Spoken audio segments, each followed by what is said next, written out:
Agama itu apa sih Agamanya maksudnya? apa? Agamanya apa, bro? Aku nanya. Ya, saya tanya dulu agama Anda apa. Di sini yang bertanya orang-orang yang beragama harus tahu dulu agamanya apa. Masih bingung aja karena terlalu banyak perdebatan agama. Di KTP, bro, saya nggak peduli dengan permasalahan Anda. Saya mau tanya di KTP agamanya apa, gitu loh. Islam. Saya nggak peduli dengan Ustaz. Oke, buktikan kalau Anda Islam. Bagaimana cara membuktikan Anda Islam? Bisa Anda baca Quran surah Al-Kahfi dari 1 sampai 5. Islam. Di sini harus jujur. Aku kan jujur, KTP aku Islam. Makanya buktikan kalau Anda, silakan perlihatkan KTP Anda. Wah, penting banget perasaan. Kamu Islam Oh apa iya, bukan? di Ayo. sini Rum. Oh iya, saya Islam, jelas. Asyhadu an la ilaha illallah wa asyhadu anna Muhammadar Rasulullah. Bismillahirrahmanirrahim. Alhamdulillahi rabbil alamin. Arrahmanir rahim. Maliki yaumiddin. Iyyadu alaihim waladdallin. Itu ayat yang tiap hari dibaca oleh orang Islam. Kenapa kamu nggak bisa baca? Saya ragu kalau kamu orang Islam. Jadi di sini tidak ada cerita tempat orang Islam ngaku Kristen, orang Kristen ngaku Islam. Nah, untuk membuktikan kalau Itu kamu betul-betul Yohanes orang Islam jujur, apa bukan? nggak ada urusannya dengan kamu. Bukan Oke. kami yang kamu uji, kamu yang kami uji di sini. Kamu Aku yang naik nanya ke lagi sini. nih, jangan cuma satu orang yang ngomong. Tidak boleh di sini kamu bertanya sebelum saya tahu kalau Yohanes kamu Islam betul-betul bukan? agama Islam.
Assalamualaikum warahmatullahi wabarakatuh. Bertemu lagi dengan channel Kristologi Muslim, channel yang akan memperlihatkan diskusi dan debat lintas agama.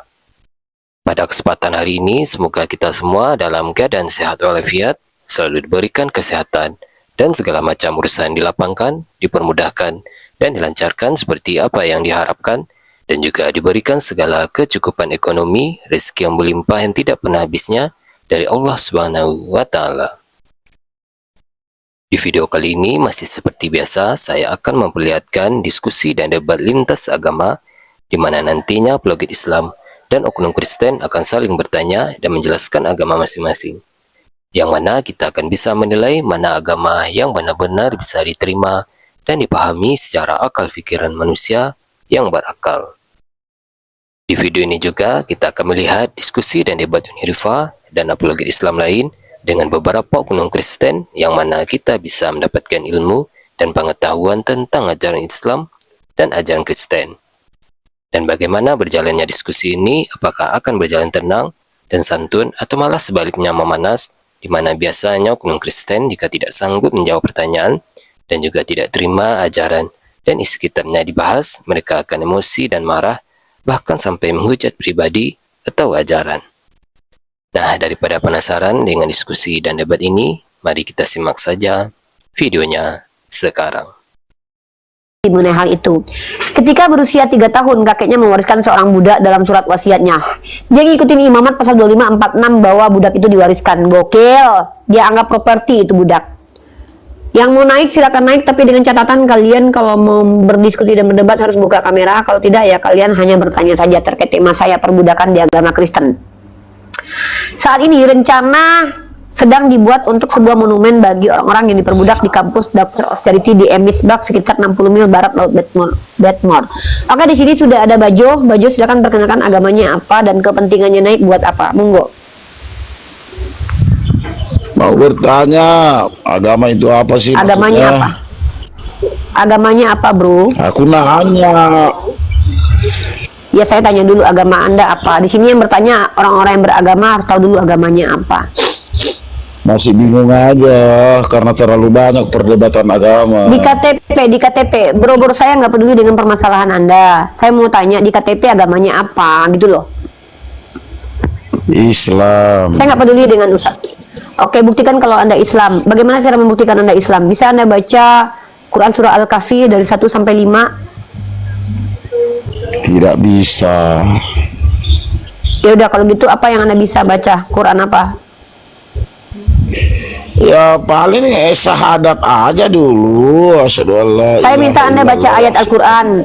Kalau itu ya siapapun bisa. Saya ingin membuktikan kalau Anda itu betul-betul Islam. Karena banyak orang Kristen yang suka nyamar. Orang Kristen itu banyak yang... Cuma saya punya KTP Islam, boleh nggak? Boleh nggak gabung? Nggak usah baca dulu. Kalau kamu bisa membuktikan dengan KTP-mu ya silakan kamu tutup nomor nicknya, kamu lihat kalau ada. Memang ini Islam, harus silakan. Islam yang ada. Enggak, bukan. Di sini bukan harus Islam. Di sini harus jujur. Aku kan jujur, KTP aku Islam. Makanya buktikan kalau Anda, silakan perlihatkan KTP Anda. Wah, penting banget perasaan. Kamu Islam apa iya, bukan? di Ayo. sini Rum. Oh iya, saya Islam, jelas. Asyhadu an la ilaha illallah wa asyhadu anna Muhammad Rasulullah. Bismillahirrahmanirrahim. Alhamdulillahi rabbil alamin. Arrahmanir rahim. Maliki yaumiddin. Iyyaka na'budu wa iyyaka nasta'in. Ihdinas siratal mustaqim. Siratal ladzina an'amta 'alaihim ghairil maghdubi 'alaihim waladdallin. Itu ayat yang tiap hari dibaca oleh orang Islam. Kenapa kamu nggak bisa baca? Saya ragu kalau kamu orang Islam.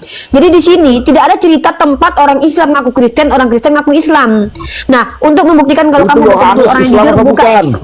Nggak ada urusannya dengan kamu. Bukan kami yang kamu uji, kamu yang kami uji di sini. Kamu yang naik ke lagi sini. nih, jangan cuma satu orang yang ngomong. Tidak boleh di sini kamu bertanya sebelum saya tahu kalau kamu betul-betul agama Islam. Buka dulu kameramu. Buka kamera, baru saya nggak peduli dengan agamamu. Sadaqallahul-adzim. Buka kameramu, baru saya nggak peduli dengan agamamu. Yang penting kita sudah dapat mukamu. Jadi kalau kamu pun menghujat nanti dan berdusta, kita bisa tahu orang seperti apa yang berdusta itu. Silakan buka kameramu. Saya sudah minta kamu buka kamera. Kalau nggak kamu turun. Orang nggak jelas di sini nggak penting bicara banyak. Nggak perlu kau jadi orang beragama kalau kau nggak jelas. Karena penting sekali bagi kami untuk tahu orang-orang ini jujur atau tidak. Kenapa? Ini masalah sensitif yang kita bahas. Buka kamera. Iya, buka kamera. Silakan. Sorry, ketutup tadi. Parah ini. Silakan buka kamera. Bodo amat lah. Ya udah, kalau Anda tidak mampu silakan turun ke bawah karena kami tidak akan memberikan tempat kepada orang-orang jahil karena di dalam Al-Qur'an dikatakan berpalinglah dari orang-orang jahil. Di sini bukan untuk mempertontonkan orang-orang jahil seperti biasa kita pertontonkan orang kaum kafir yang jahil untuk pelajaran bagi kita agar kita tidak mengikuti langkah-langkah mereka. Saya tidak mau mempertontonkan kejahilan orang yang mengaku agama Islam. Ya. Kenapa? Karena itu mempermalukan agama saya. Masa ada orang Islam tapi kok berbodong? Nggak ada. Ya, geli saya melihat ada orang Islam ngaku-ngaku Islam tapi nggak ngerti baca Al-Fatihah. Buka kamera Viro. Buka kamera Viro. Kalau di sini.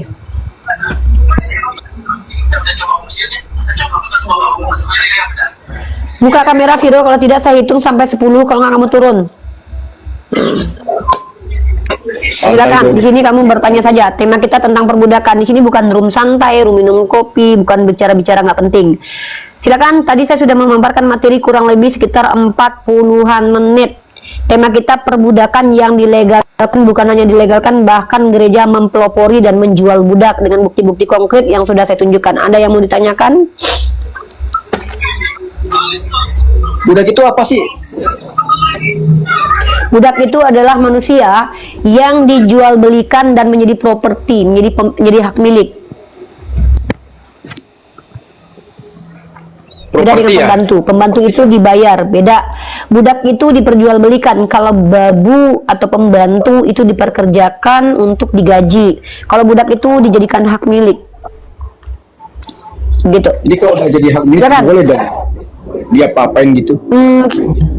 Saya di sini justru membuktikan kalau di Kristen justru mengajarkan supaya budak-budak atau hamba-hamba itu harus boleh diapa-apain. 1 Petrus pasal 2 nomor 18. Kalau di Islam diajarkan memperlakukan budak, salah satunya adalah dengan diperlakukan dengan cara baik, bahkan dinikahi dan bahkan disetarakan dengan manusia normal biasa, seperti itu.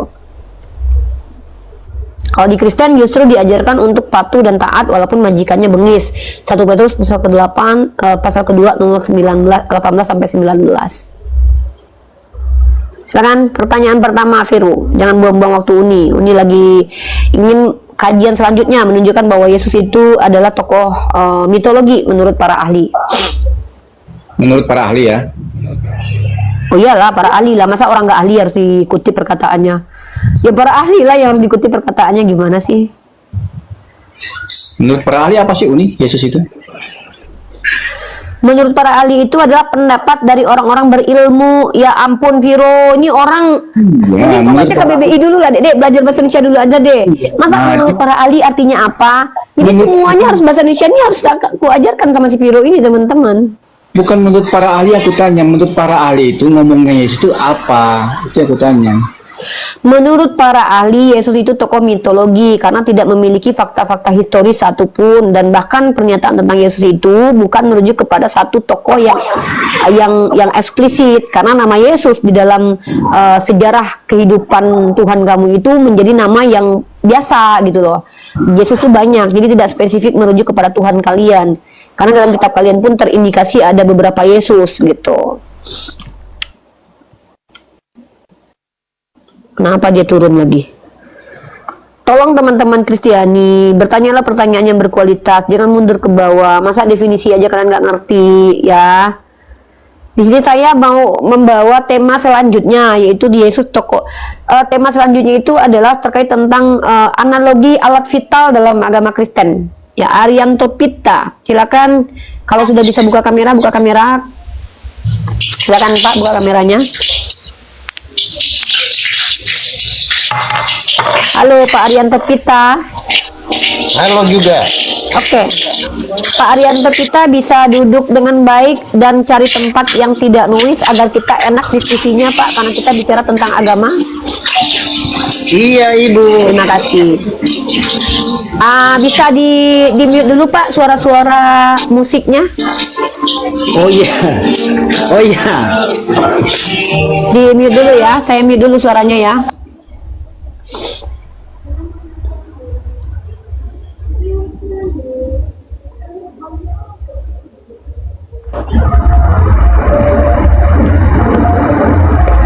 Oke, silakan dibuka.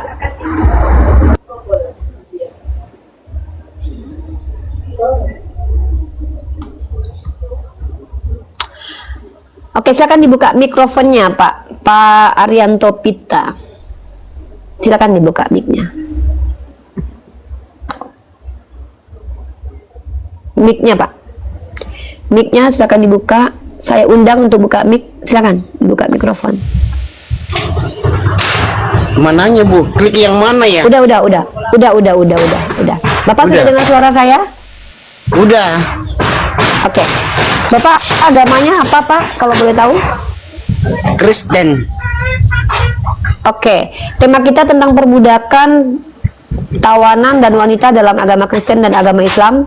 Bapak, kalau seandainya Bapak punya kapasitas untuk menjelaskan agama Bapak, silakan Bapak jelaskan, tapi pakai literasi sumber primer, sumber sekunder, dan sumber tersier, atau minta tolong ke saya untuk tunjukkan data-data agar penjelasan Bapak lebih valid sesuai dengan data. Tapi kalau Bapak awam, jemaat biasa yang tidak terlalu memahami tentang teologi dan agama Bapak boleh bertanya saja di sini. Silakan. Iya, aku bertanya aja lah. Oke, boleh. Silakan Pak, pertanyaan pertama Pak. Pertanyaan pertama, ini kan Kristen legalisasi atau budak. Ayatnya di mana Kristen legalisasi atau budak? Saya mau tahu ayatnya di mana. Oke. 1 Petrus pasal kedua nomor 18. Banyak ayatnya. Bapak silakan catat dulu biar saya perlihatkan, biar saya sebutkan. Silakan Bapak catat. Yang pertama dalam perjanjian lama dulu ya. Di perjanjian lama itu dalam Imamat pasal 25 ayat 46 memperbudak orang lain untuk selama-lamanya, ya. Dan kedua, kalau dalam perjanjian baru itu ada di 3 ayat saya kasih. Pertama, Bapak lihat di dalam 1 Petrus pasal kedua nomor 18, hai kamu hamba-hamba, tunduklah dengan penuh ketakutan kepada Tuanmu, bukan saja kepada yang baik dan peramah, tetapi juga kepada yang bengis. Yang keenam, dalam Efesus pasal 6 nomor 5, majikan itu setara dengan Tuhan. Hai hamba-hamba, taatlah Tuanmu yang di dunia dengan takut dan gentar dan dengan tulus hati, sama seperti kamu taat kepada Kristus. Yang ketiga, Kolose pasal ketiga nomor 22, hai hamba-hamba, taatilah Tuanmu yang di dunia ini dalam segala hal. Jangan hanya di hadapan mereka saja untuk menyenangkan mereka, melainkan dengan tulus hati karena takut akan Tuhan. Jadi itu adalah ayat melegalkan perbudakan dalam perjanjian baru. Silakan Pak, ditanggapi. Oh, dalam perjanjian baru ya. Betul Pak. Melegalkan budak. Bukan cuma melegalkan Pak, bahkan Katolik itu pernah mengeluarkan sebuah bula kepausan atau dokumen kepausan untuk memperbudak orang Islam. Nama bulanya adalah Dum Diversas. Ini kan udah zaman modern Bu, nggak berlaku lagi yang namanya budak-budak. Sedangkan di maaf Pak, di kampung kitab saya Bapak Bu masih sekarang ada. Di kampung saya aja Bu, dulu budak berlaku, tapi zaman modern ini udah nggak berlaku lagi namanya budak.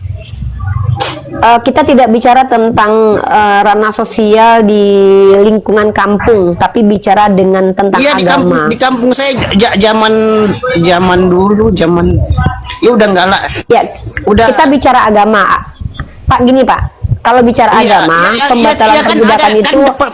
Iya Bu, saya tahu, saya kan perbudakan di Mesir dari dulu, itu perbudakan di Mesir kan.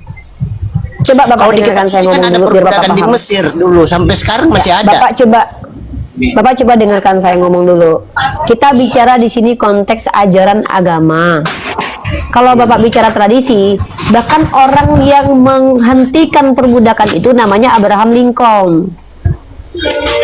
Dan bahkan dogma atau doktrin Dum Diversas itu baru secara resmi dihentikan oleh Gereja Vatikan tahun 2023.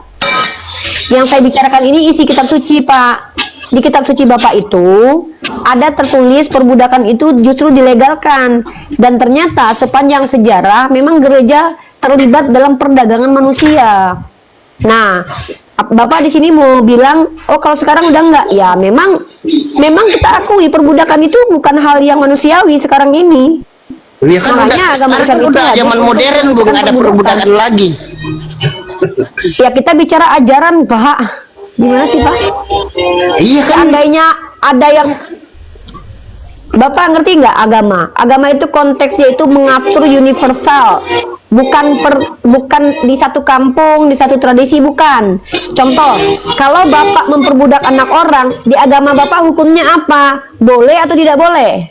Ya nggak boleh lah. Dilarang. Nah, mana dalilnya di kitab Bapak? Mana dilarang perbudakan di kitab Bapak? Itu 10 hukum Taurat. Mana 10 hukum Taurat dilarang memperbudak? Iya. Nggak ada. Ya kan? Tidak ada dalam 10 hukum Taurat itu dilarang untuk memperbudak. Ya, Bapak tunjukin kalau ada. Mana? Kalau 10 itu sebenarnya bukan Pak, ada 10 musik, tapi Pak, ada 3. musik. Ada musik, Pak. Tolong ada musik, Pak. Coba di mute dulu ya. Sorry. Bentar, Pak ya. Bentar, Pak. Bapak nggak kedengaran suaranya. Saya mute Bapak. Bapak saya mute. Bapak hindarkan musik dulu, baru Bapak ngobrol. Kalau nggak ada musik, kita di sini di live kan di YouTube.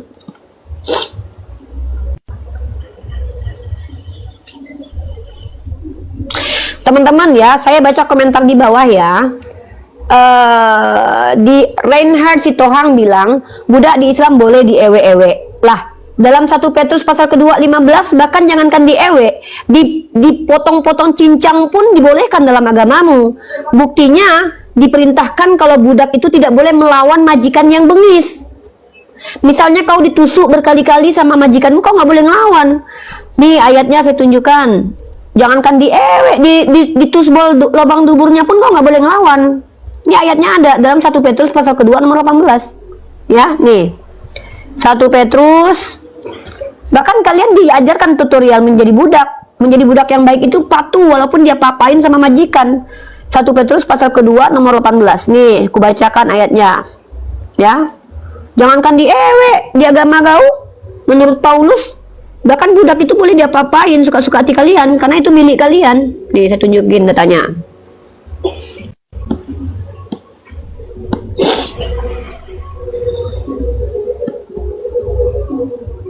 Ya. 1 Petrus pasal 21 nomor 18. Ya, penderitaan Kristus sebagai teladan. Kalian disuruh menderita. Budak-budak ini dibiarkan menderita, bahkan disupport untuk makin menderita karena penderitaan itu adalah suri tauladan Yesus. Bahwa itu penderitaan menurut Yesus, menurut Paulus adalah kasih karunia Tuhan nih. Hai kamu, kalian, hamba-hamba, budak-budak, tunduklah dengan penuh ketakutan, disuruh tunduk kepada Tuhanmu, bukan saja kepada yang baik dan peramah, tetapi juga kepada yang bengis. Jadi kalau ada majikan bengis, ngangkang kata dia, tunduk. Kalau di Islam tidak ada kepatuhan kepada maksiat. Kalau kalian punya majikan, disuruh nungging, gitu. Sudah tanya. Bapak suaranya nggak kedengaran, Pak. Bapak suaranya tadi saya mute. Soalnya Bapak berisik. Bentar saya minta undang.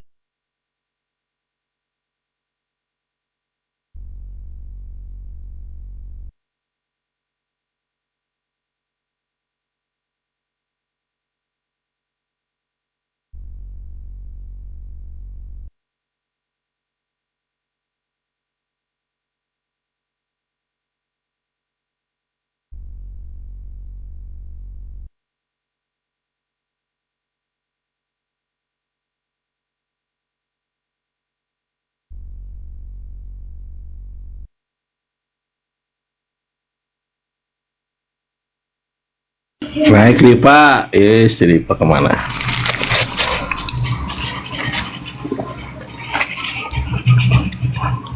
Sabar ya Pak ya.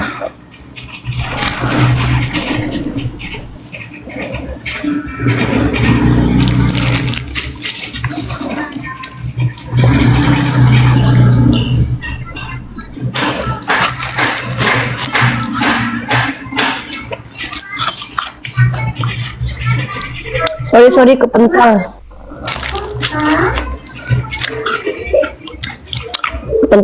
gue.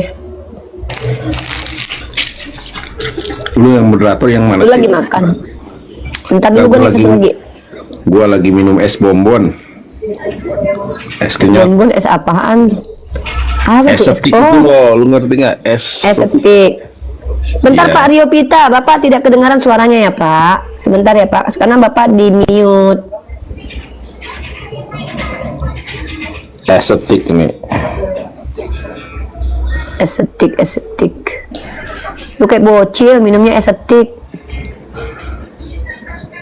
Iya. Es septik, maunya ku begitu. Tunggu ya, gue cari akun yang satu lagi nih biar bisa ini. Soalnya lagi-lagi wifi gua jatuh ketimpa pohon pepaya. Kabelnya maksudnya ketimpa pohon pepaya karena rumahnya Kak Ina tuh agak rendah, jadi deket sama itu Nandar, sama apa, sama pohon pepaya. Jadi ketimpa Nandar. Tuh gue naik satu lagi itu akun. Ntar ya gue naikin sendiri akun gue. Diam aja lu. Udah mendata belum? Dua-duanya malahan.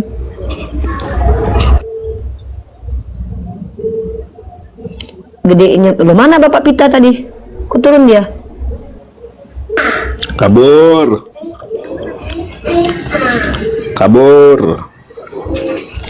Bapak tadi kabur.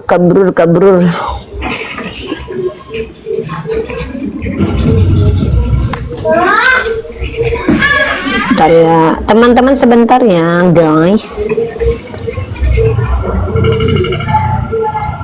Mereka nih ini ya lucu ya Nandar ya, nggak nyambung dengan bahasan kita ya. Kita bilang ini bicara tentang ajaran agama ya. Iya Kak Bang Ale, wifi-nya ketiban pohon pepaya. Aku ini aja live-nya pakai kuota loh. Sedih Bunda Gembala ini. Oke, Bunda Gembala belum nyanyi tentang aku ini Bunda Gembala. Diat diot diat diot diat diot. Nanda sapa dulu dong orang. Gua lagi ngurusin ini dulu YouTube gua nih.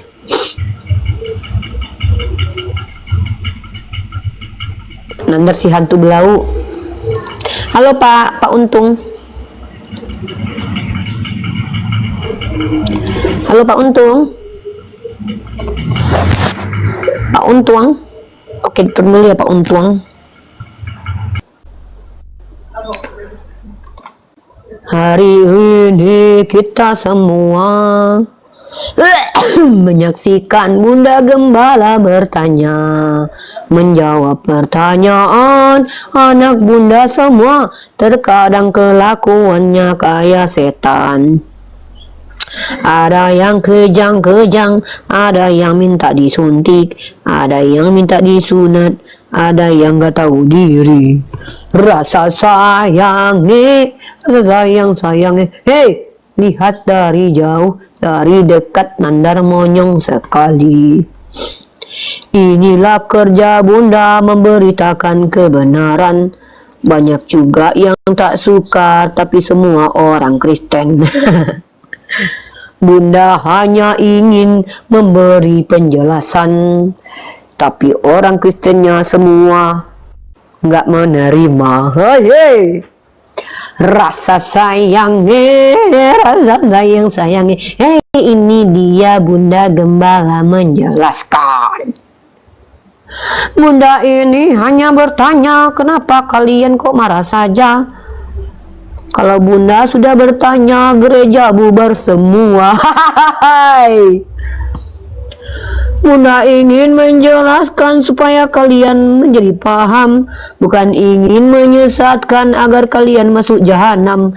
Rasa sayangnya, rasa sayangnya. Hehehe, lihat dari jauh, dari dekat Bunda manis sekali. Rasa sayangnya, rasa sayangnya. Hei, lihat dari jauh, dari dekat Nandar monyong sekali. Ini dia tugas Bunda, tugas dari Ilahi, memberitakan kebenaran untuk semua orang Kristen, agar mereka tak menuhankan ciptaan, agar mereka kembali ke jalan kebenaran. Rasa sayangnya, rasa sayangnya. Hei, lihat dari dekat, dari jauh, Bunda lucu sekali. Inilah jalan kebenaran, menyembah Tuhan yang satu, bukan malah nyembah hantu. Dasar kalian hantu belau. Uni Ale itu saya kok dipanggil abang sih? Oh, Ale itu Kak Asi. Ala Kak Asi. Kak Asi, ternyata Kak Asi itu namanya Ale. Udah jadi ini ya Kak Asi? Oh belum, Kak Asi belum jadi moderator di sini. Jadikan moderator dulu Kak Asi bentar ya. Ale. Jadikan moderator. Tambah sebagai moderator pengelola. Simpan. Udah. Inilah kerjaan Bunda, bukan hanya menginjili saja, tapi memberitakan kebenaran agar kalian nggak nyembah setan. Rasa sayangnya Bunda bukan Agatha, minta donasi untuk panjangkan bibirnya.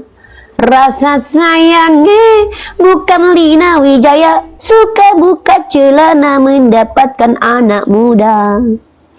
Rasa sayangnya bukan si Kudis TV, cari donasi untuk bikin rumah di luar negeri.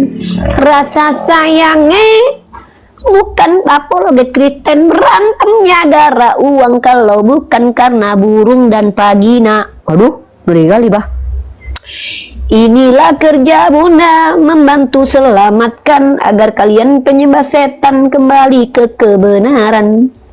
Bunda ingin perkenalkan ajaran yang benar menurut rasional dan juga ilmu pengetahuan. Hey.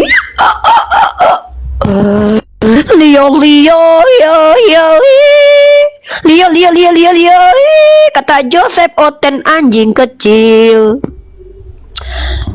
Lio Lio Lio Lio Lio Lio Lio Lio Lio kata Joseph Oten anjing kecil. Lio Lio au au Lio Lio Lio Lio au kata Joseph di luar Yahudi anjing kecil. Au au gitu kan. Lio Lio Lio Lio Lio Lio Lio Lio Lio kata Joseph mereka cihua-hua. Ini dia Bunda Gembala. Lia lia iyo iyo iyo iya. Inilah kerja Bunda, bukan edukasi saja, tapi juga menghibur kalian semua. Kalau kalian tertawa, jangan lupa dengan ilmunya. Jangan hanya tertawa, lihat debat-debat saja. Catat semua yang Bunda beritakan, lalu jadikan kajian dan kemudian sebarkan. Supaya kita juga mencerdaskan dan bukan hanya menghibur tapi membawa kecerdasan. Lia lia lia lia lia lia lia lia lia au au lia lia lia lia. Inilah kerja Bunda, mengembalakan anak domba, cabut mulut para serigala, matikan ular beludak, agar semua kalian dipijak karena kalian memang penghujat. Karena Bunda bukan penghujat, tapi Bunda pendebat. Rasa sayang sayange, lihat dari jauh, dari dekat RK bengek sekali. Rasa sayang sayange, hei, lihat dari jauh, dari dekat, Oten kok kayak babi. Oh, Lina Wijaya kayak babi. Oh, mulutnya kayak babi maksudnya, karena banyak menghujat, bukan bentuknya. Inilah kerja Bunda, Bang Ijli semua. Lie. Si Edis kumpul donasi untuk mengumpulkan uang agar bisa nipu donatur dan dapat kekayaan. Agatha minta uang sama Paduka Rudal, jual meki, jual bibir agar dapat laki di TikTok. Akhirnya dapat juga laki-laki di TikTok agar ada yang biayai hidup untuk kesenangan. Beda dengan Mikana, dibenci orang Tritunggal karena dianggap bidat tak menuhankan Tritunggal. Lia yo yo Bunda Gembala bongkar aib Oten. Waduh, parah nih. Lia. Oh ya, ada berita baru loh, katanya Agatha itu pernah jadi germo, kawan-kawan. Si yang bilang itu ada videonya, bentar ya. Bentar, lo udah dapat video kalau ada pernyataan kalau Agatha itu pernah dikatain germo sama orang Kristen nggak? Tapi kita nggak bilang itu, kita nggak boleh membenarkan. Ada beredar videonya kalau Agatha dikatain germo. Ntar gue cari videonya ya. Spill. Bentar. Ada si Mika nih punya datanya. Ada kan yang nonton kan? Ada kan Kak Welan? Ada nggak yang kemarin itu lihat si Agatha, ada ibu-ibu rambut panjang di roomnya Kristen bilang si Agatha itu di Eropa jadi germo, entah di Eropa atau di mana gitu. Aduh, parah banget ya. Ada Tuhan kelakuan kayak setan, jual Tuhan untuk berpuluhan, buka selangkangan dan juga kutang untuk dapat hasil petelanjangan. Lihat Tio, kelakuan anak setan kayak Dajjal.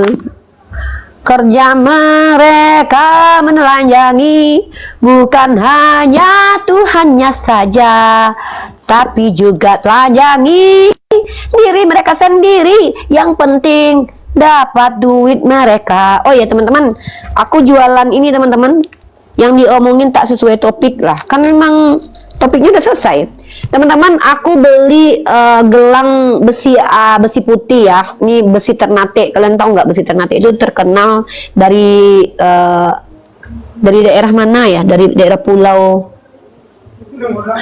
Fadli, yang tempat produksi besi putih itu di mana daerahnya di sini? Murotai ya? Murotai.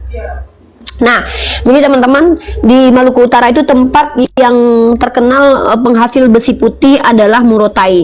Buat teman-teman yang mau aku bawakan besi putih di daerah Jawa, kalau nanti aku berkunjung ke Jawa nanti kabari ya, aku beli, nggak usah dikirim-kirim karena ongkos kirimnya lebih mahal daripada harganya. Dan ini tuh murah banget teman-teman, kalau aku beli aslinya tuh 65.000, tapi aku jual sama kalian 90.000 lah. Janganlah 70, masa 5.000 doang untungnya buat aku, kesikit kali loh. Aku beli 65.000, kalian beli sama aku 100.000 aja. Karena kan yang belinya lewat aku, kan aku yang dari sini. Daripada kalian ongkos kirim berapa coba? 100.000 ongkos kirimnya, ayo loh. Ya, mending kalian beli sama aku. Karena kalau sama aku nanti aku jualnya 100.000. Ya, belinya 65.000, jadi aku dapat untungnya 35.000. Nggak apa-apa lah, nggak mahal kali lah itu. Ya. Silakan ya sama aku yang mau beli ini gelang.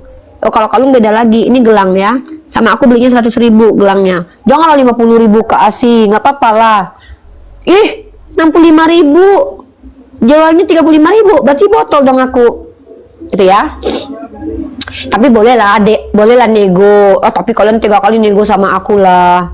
Aku kan ini jualannya kan udah kasih tahu modalnya berapa. Kejam kali sih, nggak ada buat tangkal-tangkal, kita tidak percaya seperti itu. Maaf teman-teman, saya tidak mengajak kalian untuk tangkal, itu bagi saya nggak ada, karena besi putih ini tuh nggak luntur sampai 7 turunan nih, istilahnya tuh sampai kalian meninggoy juga, mau mandi, mau ke laut, nggak rusak dia.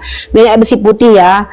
Besi putih itu awet teman-teman ya. Dan kenapa aku tuh seneng kalau anak kecil pakai besi putih, kalau perempuan, pertama mereka nggak akan tomboy karena mereka pakai aksesori, dan kedua kalau hilang pun nggak rugi, dan ketiga tuh kita tuh nggak terbiasa. Kalau mau beli emas, mending kalian beli emas. Ini aku saran aku ya, buat investasi jangan beli kalung emas dan gelang emas, belilah emas batangan ya, karena dengan emas batangan itu kalian nggak kelihatan punya emas dan kalian tidak ria. Nah ini untuk aksesoris bisa nih ya teman-teman ya, beli besi putih ke saya. Kalau mau nanti titip PO sama aku ya, Pulau Jawa. Stainless kakak, ini besi putih, nggak tahu lah istilahnya stainless atau apa, nggak ngerti, pokoknya besi putih dari Murotai ya. Ini dia si besi putih, dia Lio, cantik sekali, harganya murah saja, ku berikan untuk kalian semua. 20 lika tak culek enggak ya, makanya 20 lika gitu ya. Titanium ya, terserah lah mau titanium kayak tatanam kayak bodo amat, pokoknya besi putih. Aku pakai bahasa Indonesia aja biar nggak salah kaprah gitu ya guys. Jadi buat teman-teman semua, perbudakan di agama Kristen itu secara tekstual ada, secara faktual dipelopori, dan secara faktual itu ada gereja yang memang mereka itu menjual budak, dan itu sangat mengerikan sekali. Dan tahun 2013 doktrin Dum Diversas 2023 baru diberhentikan Dum Diversas itu, doktrin perbudakan itu ya. Seperti itu teman-teman ya. Yang pengen silakan teman-teman order sama aku. Cara ordernya gimana ya? Wah, ini lebih panjang daripada ini guys. Oh, ini lebih panjang, berarti ini lebih bagus buat gelang kaki dong ya. Itu loh teman-teman ya. Oten memperbudak Tuhan ya, secara definisi bisa sih seperti itu teman-teman. Tapi perlu diingat bahwa kita tidak boleh menyimpulkan begitu, karena kita nggak boleh menggiring opini ya. Kita hanya boleh memberikan edukasi kepada publik, karena kalau kita menggiring opini itu nanti kita masuk ranah delik penistaan agama. Jangan sampai kita melakukan apa yang disebut dengan penistaan agama. Oh, ini panjangnya sama. Oh, ini panjangnya sama guys, tuh sama panjangnya. Berarti ini yang panjangnya beda. Ini kecil, lebih pendek dia untuk anak kecil, soalnya ini untuk anak aku ya. Ini untuk Arumi nanti. Baca Robalinyo. Di DM aku di akun Mesiah ini. Nanti aku cek ya setelah live, aku cek kalau ada yang mau order nanti di DM aja. Nanti aku beli. Tapi gelangnya mohon maaf ya, aku nggak bisa pilihkan. Nanti aku belikan random begini. Ini lihat ya, random. Dia gambarnya itu bulat-bulat sama ada yang lope, ada yang kayak gini-gini, terus ada yang kayak lope-lope gini ya. Nah terserah lah nanti modelnya. Nanti pas ketemu aku nanti kalau udah ada di Pulau Jawa, kalau aku kunjungan ke Pulau Jawa baru aku nanti kirim dari Pulau Jawa gitu ya. Kalau di Pulau Jawa termasuk nanti aku yang kasih ongkirnya, tapi deket-deket jangan keluar kota yang jauh gitu ya. Seperti teman-teman ya, kita sudah buktikan bagaimana kekristenan itu identik dengan perbudakan. Nah, dan lucunya mereka mengklaim mereka ajaran kasih, sementara terbukti secara faktual bahwa gereja Katolik dulu malah melakukan perbudakan. Ya, semoga tidak kita lakukan hal itu. Nah, itu ya. Kak Manggale, Kak berdebat, suka-suka gua lah, mau menggaleh kayak mau berdebat, urusannya apa sama you? Kalian tuh aneh deh. Mau gua debat kek, mau gua jualan kek, lu kalau nggak suka jangan nonton. Aneh. Suka-suka gua lah. Lagian gua nggak melanggar kode etik aturan perdebatan kok. Selagi gua bisa memanfaatkan sambil berdebat sambil berdiskusi, apa urusannya sama lu? Aneh lu kalau nggak suka lah minggir lah. Bukan gue yang harus berhenti. Siapa larang? Ada nggak Rasulullah melarang ketika berdakwah nggak boleh jualan? Nggak ada. Ini kalungnya bagus teman-teman ya. Kalau kalung ini harganya 150 teman-teman ya. Gitu. Nggak gatel lah Kak Ale. Kak Ale nggak gatel karena ini besi Kak Ale. Beda ya.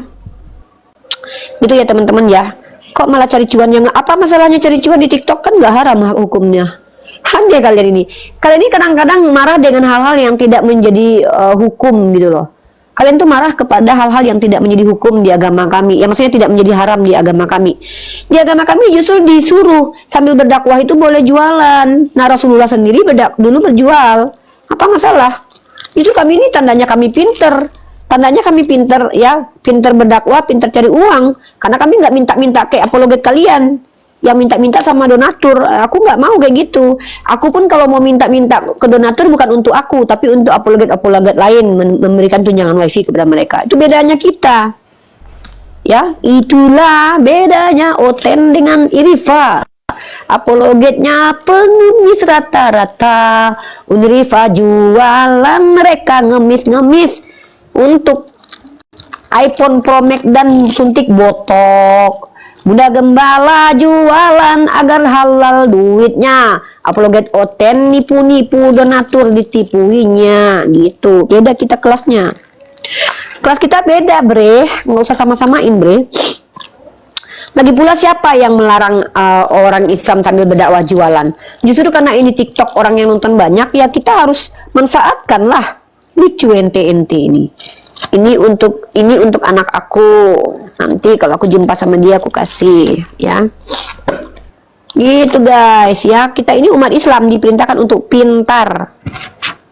Ya, kita diperintahkan untuk apa? Untuk pintar, bukan untuk botol. Nggak ada perintah untuk botol dalam Islam. Kita diizinkan untuk berdagang dan juga untuk dakwah. Seperti itu ya. Ntar dulu aku mau pakai gelang ini dulu. Pakai gelang kaki guys. Ternyata perempuan itu kenapa perempuan itu harus pakai aksesoris? Karena perempuan itu tidak boleh tomboy. Jangan sampai anak-anak kita tuh tomboy ya. Makanya dia harus pakai aksesoris biar sisi kewanitaannya tetap ada. Nah, buat kalian kalau anak-anak kecilnya dikasih emas itu berbahaya sekali.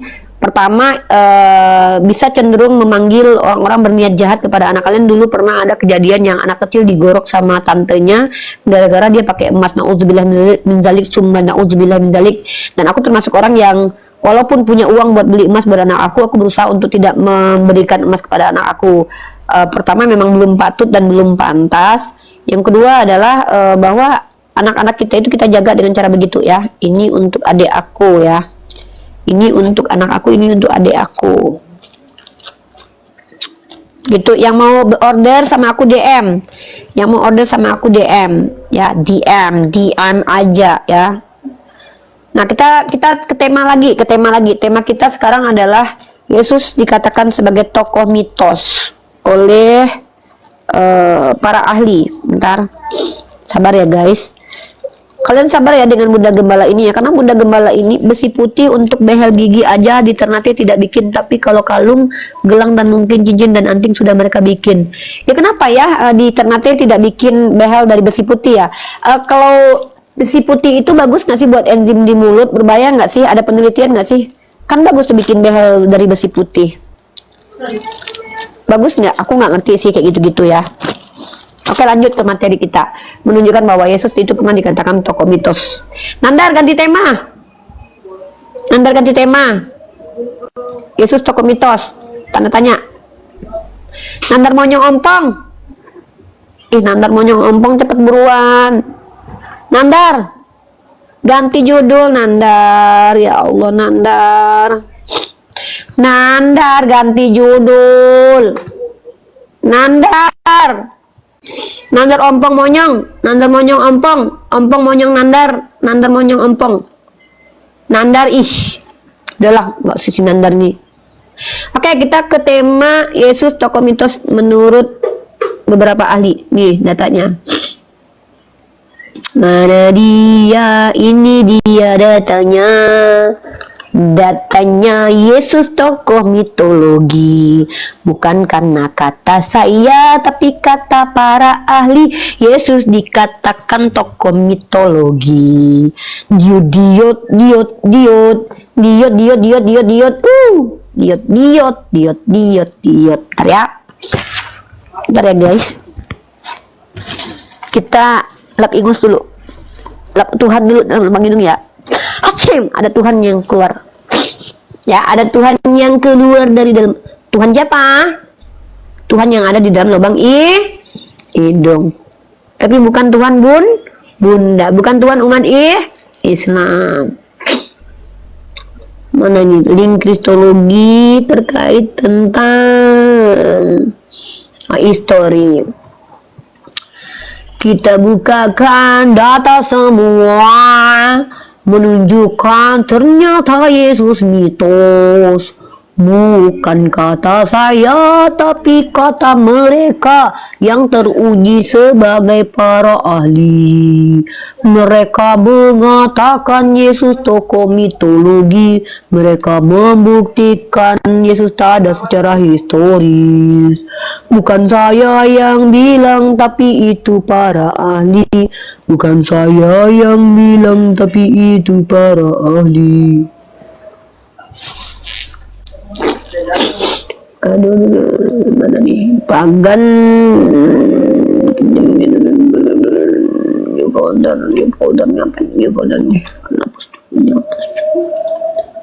Yesus mitos, Yesus mitos, Yesus tokoh mitos.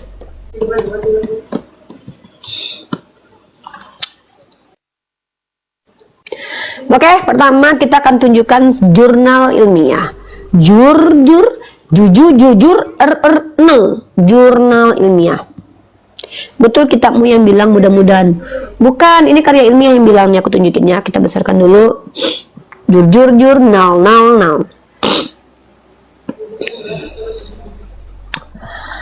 Oke teman-teman, ini adalah para ahli. Dan ini ada di sebuah penelitian yang disebut dengan karya ilmiah bernama jurnal.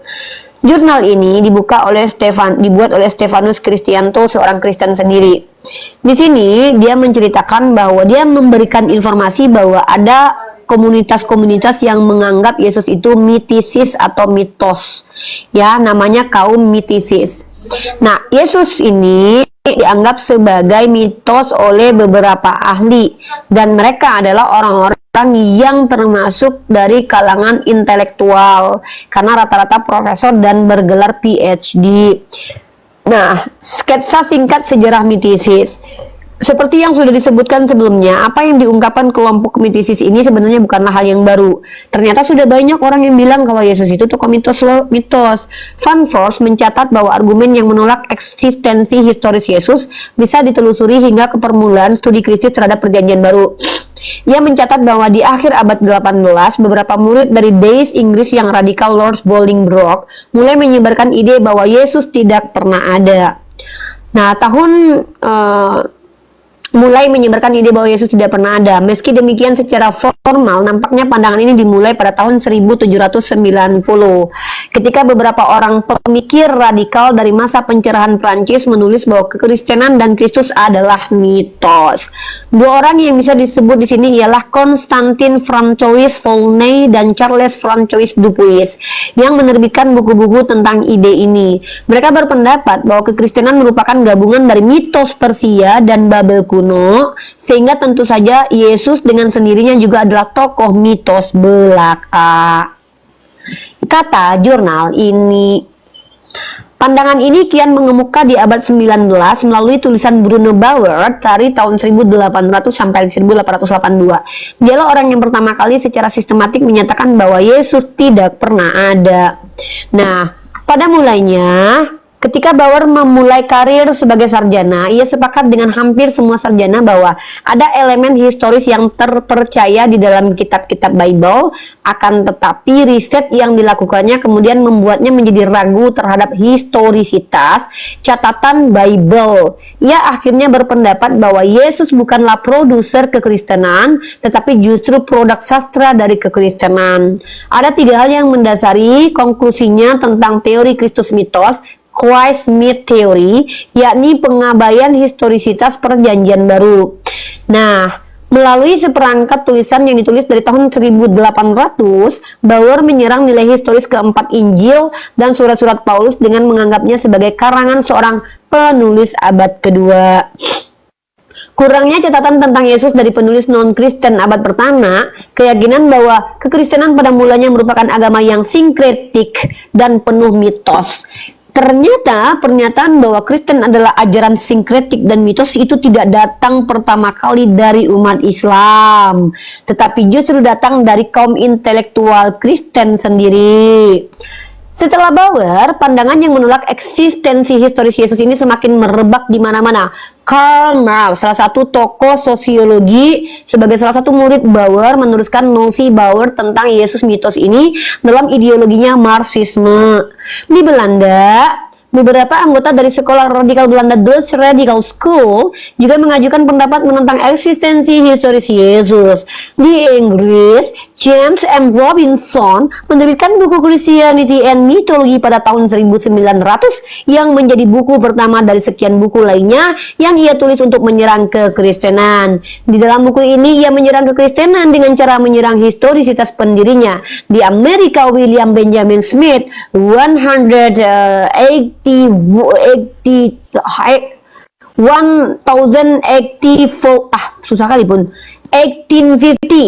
and 1934, Profesor Matematika di University Tulane, merupakan pendukung nosi ketidakhistorisan Yesus.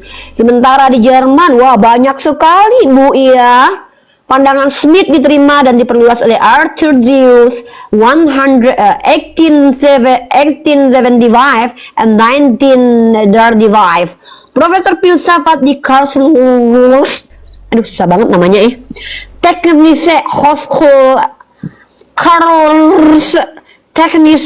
Hochschule beserta rekan-rekannya Albert Kalthoff dan Peter Jameson.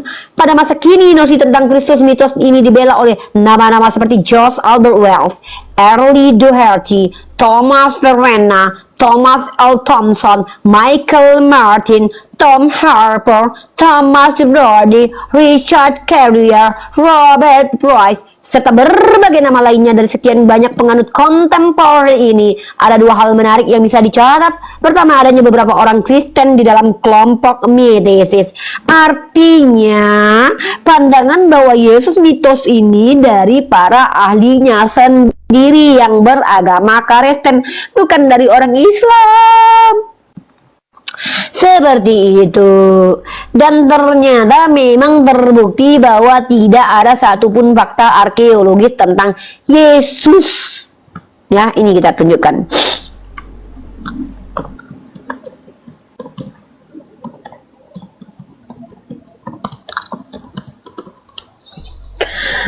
Mari kita buka semua dengan menggunakan semua data. Apakah Yesus ini tokoh yang pernah ada atau hanya tokoh karangan saja?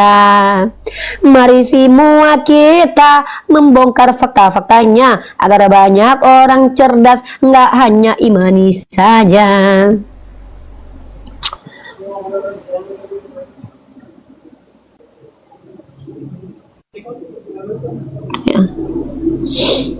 Ya. Ya, inilah bukti Yesus. Ya, tidak ada bukti tentang Yesus.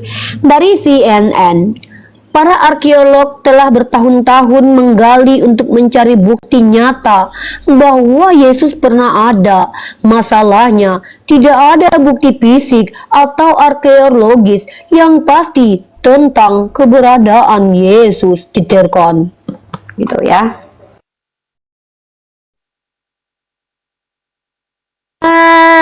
Fakta-faktanya tidak ada bukti keberadaannya, hanya imani saja di dalam kitabnya. Ternyata dia tidak pernah ada kata ahli.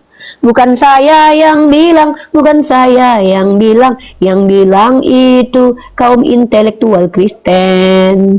Unirifa menyampaikan hipotesa para ahli, tidak mau mendiskreditkan, nanti semua pada nangis.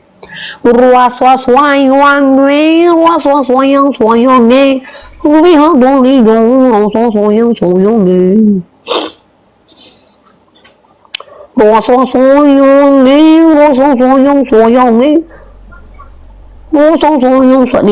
lagi ya, kita lihat lagi ya. Memang tidak ada bukti-bukti eksplisit tentang keberadaan Yesus itu ya. Hayalan saja, hayalan saja. Ya, dikatakan di sini menurut, bentar kita scroll dulu ya, kita tanda dulu. Kita lihat di sini judulnya adalah bukti arkeologis mengenai keberadaan Yesus Kristus yang diungkap para pakar. Judulnya kayaknya ada gitu ya. Judulnya itu seolah-olah kayak ada gitu ya. Tapi ternyata setelah kita baca, nih, para arkeolog telah bertahun-tahun menggali untuk mencari bukti nyata bahwa Yesus pernah ada bukti fisik atau arkeologis yang pasti tentang keberadaan Yesus. Tidak ada bukti konklusif dan saya juga berharap akan ada, kata Lauren Miki Tiuk, seorang profesor di Purdue University dan penulis artikel biblika arkeologi, dikutip dari The History. Sementara itu, Profesor Studi Agama dari Universitas North Carolina, Bart D. Ehrman, mengatakan sampai saat ini ada catatan arkeologi untuk hampir semua orang yang hidup pada masa dan tempat Yesus. Namun kurangnya bukti tidak berarti bahwa sosok Yesus tidak pernah ada. Secara arkeologis nggak ada. Lalu mereka menggunakan rasionalitas. Ini dia ceritanya. Katanya Yesus pernah ada. Walau secara fakta Yesus itu tak pernah eksis. Dion hayalan saja, hayalan saja. Bentar, mengingus dulu. Aku ini dulu ya, buang Tuhan dulu. Kenapa kok Unirifa bilang buang Tuhan? Karena dalam kitabnya orang Kristen itu ada Tuhan dalam Bang Hidung. Tukang jina, anak terjina, si anak termanis bilang tukang jina. Maksudnya mungkin Lina Wijaya berjina sama Encen dan membangga-banggakan perjinahan yang dipalidasi Tuhan. Di Kristen perempuan berzina tidak dihukum di dunia, tapi ditebus dosanya karena Yesus sudah mati. Rasa sayang, hei anak termanis, tuduh siapa tukang jina. Setahu Bunda Gembala yang gembar-gembor berzina, namanya Lina Wijaya karena pernah buka celana. Setahu Bunda Gembala, apologet Oten banyak berzina. Ada yang kumpul kebo sama bini orang, ada yang menghamili orang yang lain, bini orang. Bini orang dibuntingin tapi tidak dikawinin. Ada juga yang buka celana terang-terangan di hadapan orang. Itu bukan kami, hei. Bukan kami, bukan kami. Inilah kerjaan Lina Wijaya, buka celana untuk menginjili agama, menyebarkan agama, menawarkan Indomie kalau nggak vagina. Inilah kerjaan Lina Wijaya. Begitu juga Agatha ternyata cari laki di TikTok. Ini karena botak biadab si Metatron yang bilang dia nyari TikTok itu cari laki supaya ada yang memfasilitasi masuk TikTok dapat donasi buat botok karena mukanya keriput dan bopak. Inilah dia apologet Kristen bernama Miss Agatha Kristen, ngaku dari ortodok masuk ke TikTok ternyata buat suntik botox. Ngakunya gereja ortodok masuk ke TikTok nyari laki sambil cari uang buat botox. Rasa sayang, apologet oten beserak semua. Bunda Gembala menikmati kelakuan anak Tuhan yang durjana. Ada yang buka celana, yang minta donasi. Semua memang keturunan birahi. Mereka suka birahi, ngomongnya nggak pakai asumsi karena mereka anak iblis, karena mengakui Tuhannya iblis. Saya akhiri diskusi dan debat para apologet Islam yang telah memberikan kita ilmu dan pengetahuan tentang ajaran Islam dan ajaran Kristen. Semoga ilmu yang kita dapat dari diskusi dan debat ini dapat membentengi kita dari permutatan, yang mana pada saat sekarang banyaknya misionaris mencari muslim yang awam untuk dimurtadkan. Saya akhiri video ini. Terima kasih kepada saudara-saudari muslim semua yang telah mengikuti diskusi ini sampai habis. Sampai ketemu lagi dan nantikan video-video diskusi dan debat apologet Islam selanjutnya.